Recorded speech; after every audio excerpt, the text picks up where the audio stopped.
السلام الله عليكم ورحمة الله تعالى وبركاته كسر دوادي لهانتي مملكة سجوكتان وركا قلمني تلفزيون JMN وحاد لا سعسين دون تاني جو هاي سر هبي قلوب وركا قدر كرنا وحا كمدة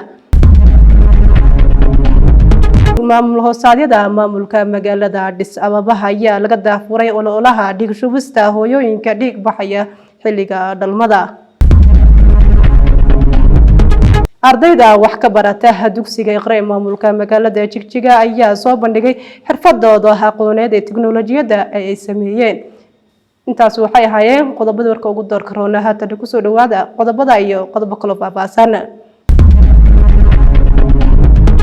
daawadayaal ku soo noqod wanaagsan mar kale la socod wanaagsan warkii oo faahfaahsan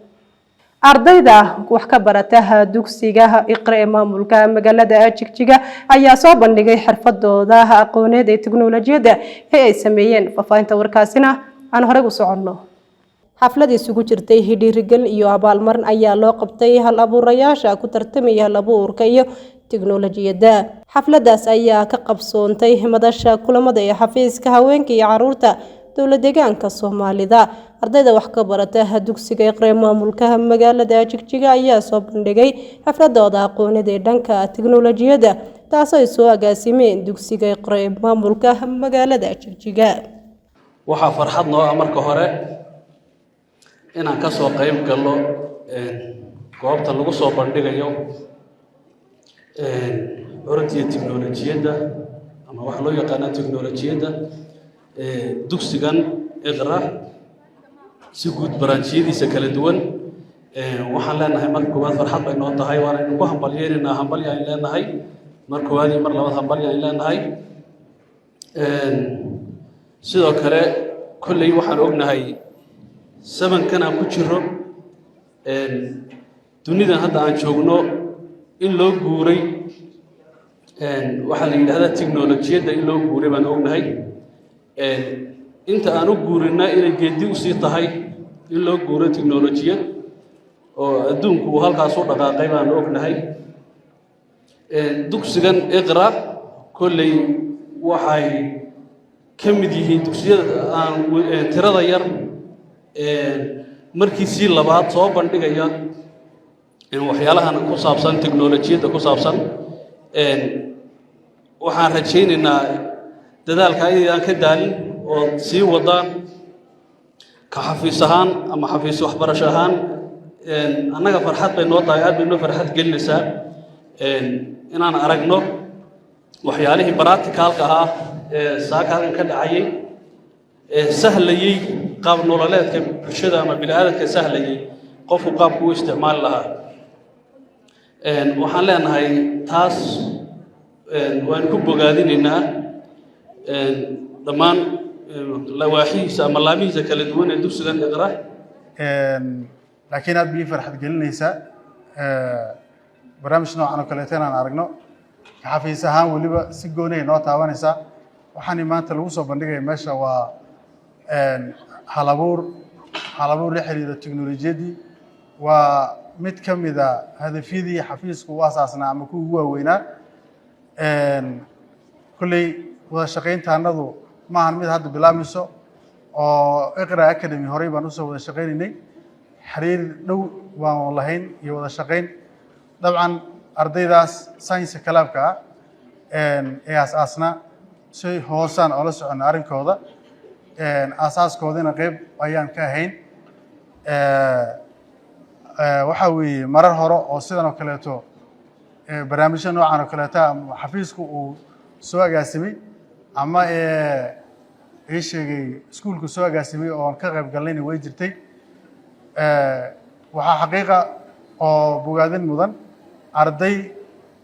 iskuul dhiganayso iskuulka hoose dhexe sare inay hal abuuro noocan oo kaleeto la yimaadaan maanta tiknoolajiyada lagu sheegayo oo caalamka horumarka ka gaaray waxay ku bilaabatay waxa weeye waa fikir isku keenay u baahan kii u baa la dhiirigeliyay la waday maanta heerkaas la gaaray maanta waxa lagu tartamayo waa tiknoolajiyada hal abuur marka waxaan rajaynayaa dabcan jiilkan maanta soo kacayo iskuulada ku jiro inay noqon doonaan kuwa maaragtay wax badan ku soo kordhiyo dal ahaan iyo deegaan ahaanba xafiis ahaanna ka xafiis ahaanna anagu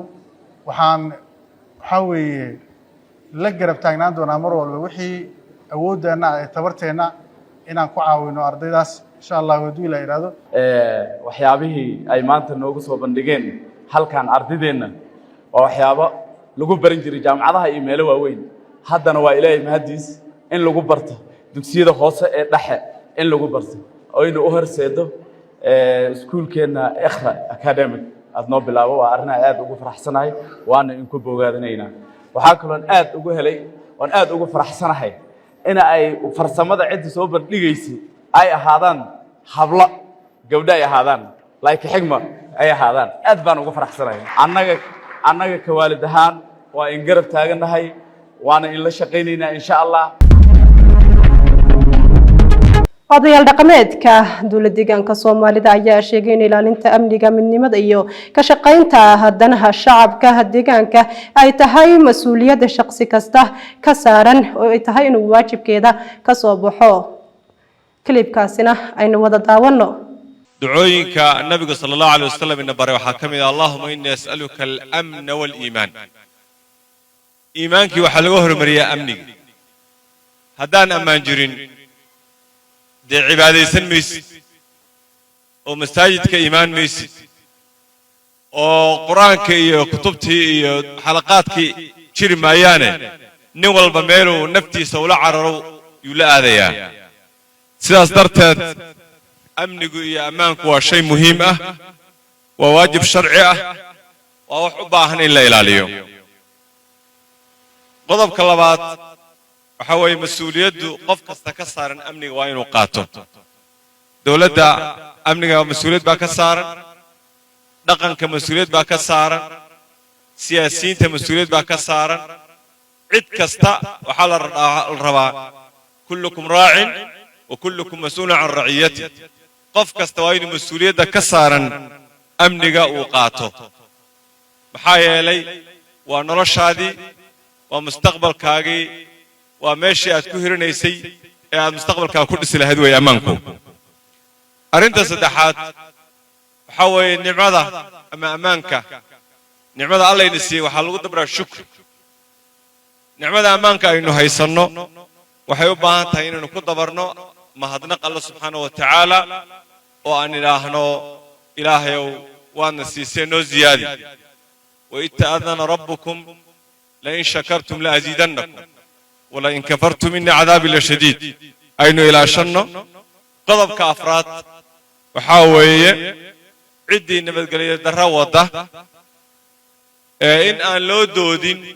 oo aynaan doodayaal u noqonin ee aynu inaga iyo cidda nabadgelyo darrada uu wado cidda uu ku wado waa inaga haddaad isleedahay reer hebel buu ku wadaa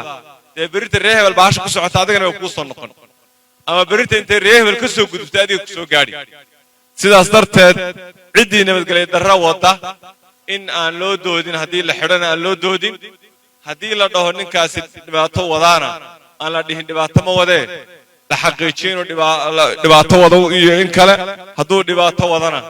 in dhibaatada wada laga hoodo hortago dadka facebooka wax ku qoraya iyo kuwa wax propaganda waxa ka badan bulshada inteeda kale ee maaragtay niyada fiican ee wanaag doonka isla markaana aanay ka qarsoonayn xaaladda maanta lagu jiro ee nabadgelyada ee deganaanshaha dalkan gudihiisa haday tahay iyo haday jaararka tahay iyo meelo kale haday tahayba marxaladdan maanta maraynaa mid loo bogay oo aad iyo aad u fiican weey mar haday sidaa tahayna inaan ku faraadayno baa muhiim media waxyaalaha laga qorayay cidda qoraysa lafteeda odayaasha dhaqanka inay la dagaalamaan baa loo baahay xukuumadda cidda cabaaraynaysa in la dagaalamana waa loo baahay xukuumadda haday dhaliil leedahay in loo tago loo sheego liyaa dhaliishaasi waa khalad waa loo baahay laakiin horumarka jigjiga ka jira iyo wadooyinka ka jira iyo deegaanka amniga uu maanta ku sugan yahay madaxweynaha waan kaaga mahad celinaynaa meelaha kalena ha gaadheen aan ku leenahay Allah ku ciiseeyaan ku leenahay mas'uuliyadaada haysatana mid cadaaladeed weeyaan Allah ku ziyaadiyaan ku leenahay wixii aan soo marnay in badan baa laga hadlay ku celin maay waxa la yiraahdo khudu an zabani ibra qofkaan intaa ku cibro qaadanin waa caduur dhowdhowdu uma dhacsanay Soomaalida hore dhihi jirtay qofka qaangaar ahaa ee wixii la soo maray iyo maanta heerka la jooga aan ogeyn uu xanuunsan yahay horta Allah caafiyan leh waxaanu mahad celinaynaa mahad celin labaad Ilaahay subxaanahu wa ta'ala hogaaminta heer dawlad deegaan ilaa heer federaal xorriyadda diimeed ee maanta jirta iyo sharafta adduunka waxa la yiraahdaa waxna waa asal waxna waa farac inaan wax kala sheegano waa iska farac waxaa asal ah nabadgelyada iyo nuxurkii diinta islaamka aynu muslimka ku ahayn shalay xaggay maraysay maantana xaggay maraysaa maalin walba waxaan ka qayb galnaa meelo xaflado diimeed lagu qabanayo arday ku qalan jabinayso 14 boqolkii quraanka kariimka lagu xafidsan yahay umuhaadisita lagu xafidsan yahay war miyaan haysanin waa nin oo inoo soo korodhay wey haddaynaan ku xamdiin oo inaan hadkaysanin oo nabadgelyada oynu haysanaa aynu ilaashanno aan ilaashanno wixii kale oo tabasha ah adduunka tabasha kama dhammaato dhaqanka waxaan leeyahay mas-uuliyad baa idin saaran mas-uuliyad dhaqanka waxaa la yidhaha waa kii wax dhaqayay waa inuuna qabiil noqonin waa inuuna siyaasi noqonin isku milanka siyaasadda la sheegayo waxa weeye qofku inuuna qaab siyaasadeed u hadlin isagoo dhaqana waxa maanta halkan looga doodayo waxa weeyaan doorka waxgaradka uu deegaanka uu ku leeyahay dhinaca nabadgelyada in ayaa qodobada doodooda ugu weynaa taas oo hormuud ay ka tahay xalinta khilaafaadka oo in nabadda la xalliyo bulshada la isku toosiyo ayadoo waay aragnimada iyo caqliga nabadeed ee dhaqameed lagu hogaaminayo ay ka mid tahay ilaalinta xeerka dhaqanka iyo diintana waxa weeye doorka dadkeena culimada ah iyo dadka waaweyn ay mas'uul ay ka yihiin ayna saaran waajibaadkana saaran ayaan waa dad muslimiinana dhaqankeena dhaqan diinta ku tiirsan weeyaan waxyaalaha marka dacaayadda ah oo diinta xaraanta ku ah ee xaqdarrada ah aflagaadada ah ee sharciga aan ku habbooneenna waa wax meesha ka baxay inaan ka hortagno loo baahan yahay dhammaanteen qodobka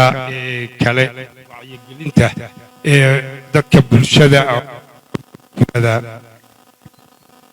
wacyigeliyo dadka bulshada aan xukunno iyo xukuumaddaba waa loo baahan yahay wacyigelinta bulshadaad markay jid xun ku socoto nidaam xun ay ku socoto waa inaad ka wacyigelisid oo nidaam rasmi ah aad u tilmaantid waayo dhaqan baa tahay shalay maxaan ahaynay dil dhac arigaa nagula reeri jiray waa ka soo gudubnay ismaamul iyo wax kale ayaan qabanayo haddana ayaan qaban kiya dhaliila ayaan ka sii bax waa ka sii gudubnay nidaam nabadgelyo oo deegaanka Itoobiya taariikh u noqday iyo xurriyatul qowlka hadalka oo xor u noqday ayaan dhex taagnay warkan maxaa maanta ka maqan waxaan ogaa anoo gudoomiye gobol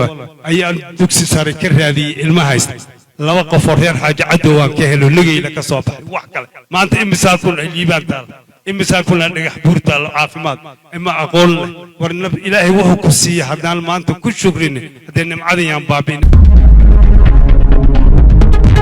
daawadayaal wuxuu ahaa warkii galabnimo ee telefishinka GMN waxaad la socodsiinaysay anigoo ah Isra Ibrahim Aadan Israahabi inta warkii xigay ku kulmi doono waxaan idinkaga tagnaa salaamu alaykum wa rahmatullahi ta'ala wa barakaatuh